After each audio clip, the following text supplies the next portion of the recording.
आगे बढ़ेंगे और शुरुआत इस वक्त की बड़ी खबर से करेंगे दिल्ली के अंदर, जहां पर सबकी नजरें कल अदालत उज़्मा पर हैं, सुप्रीम कोर्ट पर हैं और जम्मू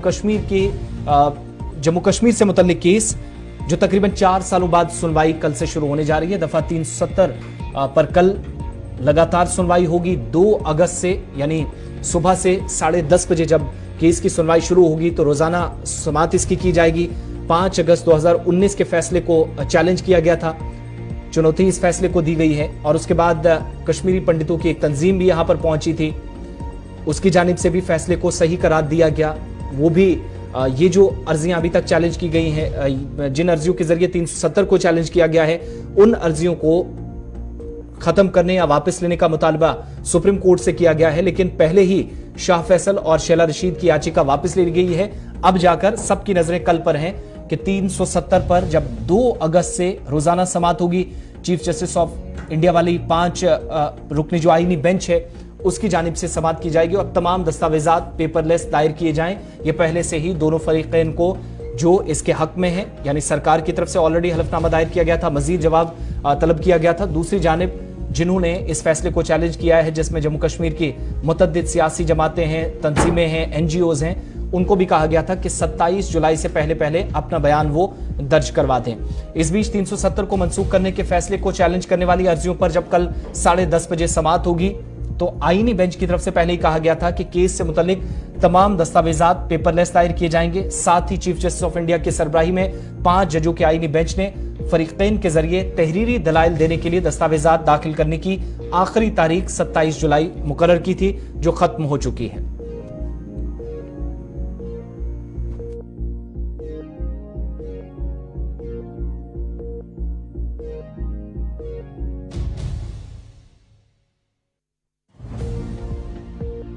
करेंगे जब कल आप देखेंगे कि 10:30 बजे के आसपास इस पर पेशरफ्त होगी तो जिन लोगों की तरफ से केस की पैरवी की जा रही है, जम्मू कश्मीर से कई अहम शख्सियात हैं, वकला हैं और मुख्तलिफ तंजीमों को, जमातों को लीड करने वाले या उनकी तरफ से वकला हैं, तो इनमें रिटायर्ड जस्टिस मुजफ्फर साहब भी हैं। मुजफ्फर खान साहब नई दिल्ली में इस वक्त मौजूद है, हमारे साथ इस वक्त दिल्ली से ज्वाइन किए हुए हैं। मुजफ्फर साहब, बहुत शुक्रिया वक्त देने के लिए।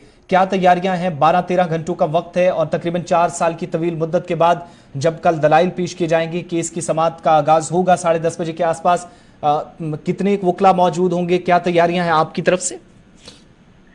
देखिए, पहली बात तो ये कि मैं जस्टिस रिटायर्ड नहीं हूं, मैं जुडिशियल ऑफिसर हूं, जज था। Okay sir. जस्टिस नहीं हूं, आपकी करेक्शन कर दूं। दूसरी बात यह है कि मैं भी इसमें एक वन ऑफ द पिटिशनर भी हूं और एज अ लॉयर मैं सुप्रीम कोर्ट में वकालत भी करता हूं। हमने अपनी तरफ से पूरी तैयारी करके फाइल कर दिया है।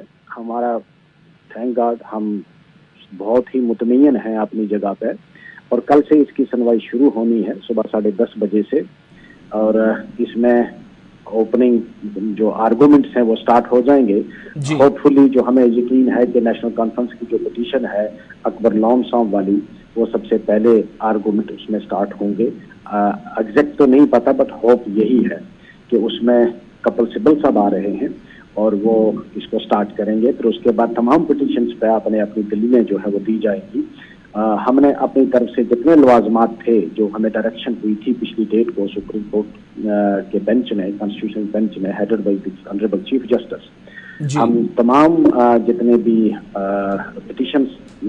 पिटिशनर्स थे, हम लॉयर्स को, एडवोकेट्स को ये डायरेक्शन दी गई थी कि आप अपने रिटन सबमिशंस जो हैं, प्रोपोजिशंस ऑफ लॉ अपनी पिटीशंस में ऑनलाइन फाइल कर दें। वो हमने कर दी है, तमाम लवाजमात कंप्लीट हो गए।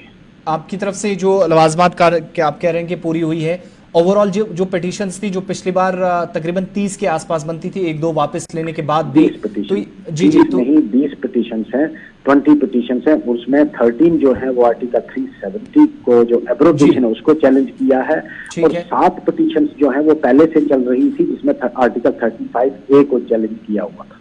तो ये एक साथ होगी या एक एक करके कल से समाप्त होगी, डे बाय डे जब होने? ये एक एक करके डे बाय डे लॉयर्स जो है वो अपनी हम लिस्ट बना के दी है कि पहले कौन स्टार्ट करेगा, उसके बाद कौन, उसके बाद कौन, तो ये कंटिन्यूसली चलेगा जब तक ये कंक्लूड नहीं होगा। अच्छा, जब आपकी तरफ से जब पिछली बार चूंकि डेट फिक्स हुई थी जुलाई के दूसरे तीसरे हफ्ते में जब पेशरफ्त हुई, तो उसके बाद हमने देखा कि एक और तंजीम आपके वाली जो अभी तक दायर की गई अर्जियां हैं उनको चैलेंज करने के लिए, जो कश्मीरी पंडितों की रिप्रेजेंटेटिव्स या तंजीम कहलाती है, वो केस भी लिस्ट हुआ है। उस पर भी कोई अपडेट है कि वो भी साथ साथ समाप्त होगी? उन्होंने आईए दी है, जाहिर सी बात है वो लिस्ट होगी इसके साथ, लेकिन आईए वालों को लास्ट, वो इंटरवेंशन एप्लीकेशन कहते हैं उसको, वो पिटीशन नहीं है, तो वो लास्ट में अगर टाइम बचेगा, कोर्ट सुनना चाहेगा तो उनको भी सुन लेगा, क्योंकि वो पिटिशनर नहीं। बहुत बहुत शुक्रिया तफसीलात फराहम करने के लिए। नई दिल्ली से मुजफ्फर खान साहब हैं, एडवोकेट है सुप्रीम कोर्ट के, बता रहे थे क्योंकि कल इन्होंने भी वहां मौजूद रहना है और तहरीरी दलाइल देने के लिए दस्तावेजात दाखिल करने जो आखिरी तारीख थी 27 जुलाई थी, उस पर बता रहे थे कि उनकी तरफ से और नेशनल कॉन्फ्रेंस की तरफ से जो बिलखुसूस चूंकि वो रिप्रेजेंट कर रहे हैं पार्टी को, तो उनकी जानिब से दलाइल या जो तहरीरी लवाजमात पूरी करनी थी वो मुकम्मल कर ली गई हैं। 20 के आसपास पिटीशंस हैं जो मुजफ्फर साहब बता रहे थे। और समाअत के दौरान सुप्रीम कोर्ट ने पिछली बार भी, आपको याद होगा कि IAS ऑफिसर शाह फैसल की तरफ से जो 370 की मनसूखी को चैलेंज करने वाली अर्जी गुजारों की फहरिस्त थी, उससे नाम हटाने की पेश की थी, एक दरख्वास्त पेश की थी और दरख्वास्त पर गौर करने को मंजूरी भी दी थी। इसके अलावा अदालत उज़्मा ने जो सोशल एक्टिविस्ट हैं शहला रशीद, उनकी अर्जी को भी गौर करने के लिए मंजूर कर लिया था, जिसमें अर्जी गुजारों की फहरिस्त से उनका नाम निकालने की इस्तदा की गई थी। इससे पहले आइन की 370 को आर्टिकल 370 को मंसूख करने का दिफा करते हुए मरकज की तरफ से जो अपनी बात ऑलरेडी रखी गई, सुप्रीम कोर्ट को बताया गया था कि कदम उठाए जाने के बाद जम्मू कश्मीर में पूरे खित्ते में बेमिसाल अमन, तरक्की और खुशहाली देखने में आई है। और सरकार की तरफ से भी सॉलिसिटर जनरल के जरिए जो जवाब दाखिल किया गया था, उसमें कहा गया था कि दहशतगर्दों या अलहदगी पसंद नेटवर्क्स के जरिए सड़कों पर अब माजी की बात हो चुकी है, जो तशद्दुद किया जाता था। और मखसूस सिक्योरिटी सूरत हाल का हवाला देते हुए मरकज ने यह भी कहा था कि दहशतगर्दी, अलहदगी पसंद जो एजेंडा था उससे मुंसलिक मनसूबा बंद जो पथराव करने वाले लोग थे या वाकयात थे, 2018 में 1767 से कम होकर 2023 में 0 पर आ गए हैं। और ये फैसले को डिफेंड करते हुए बातें हलफनामे में मरकज की तरफ से कही गई थी। वहीं सिक्योरिटी एहलकारों की जानी नुकसान होने के मामलों में 2018 के मुकाबले 2022 में 65.9% की कमी आई है, ये जवाब में कहा गया है। हलफनामे में यह भी कहा गया था, जिस पर बुधवार यानी कल से जब समाअत होगी तो चीफ जस्टिस DY चंद्रचूड़ की सदारत वाली 5 जजों की आईनी बेंच गौर करेगी और बेंच जम्मू कश्मीर को खुसूसी दर्जा देने वाली आर्टिकल 370 को मंसूख करने के फैसले को चैलेंज करने वाली अर्जियों के एक ग्रुप की एक साथ जो समाअत शुरू हो रही है, लेकिन बारी बारी होगी, जो अभी मुजफ्फर साहब बता रहे थे।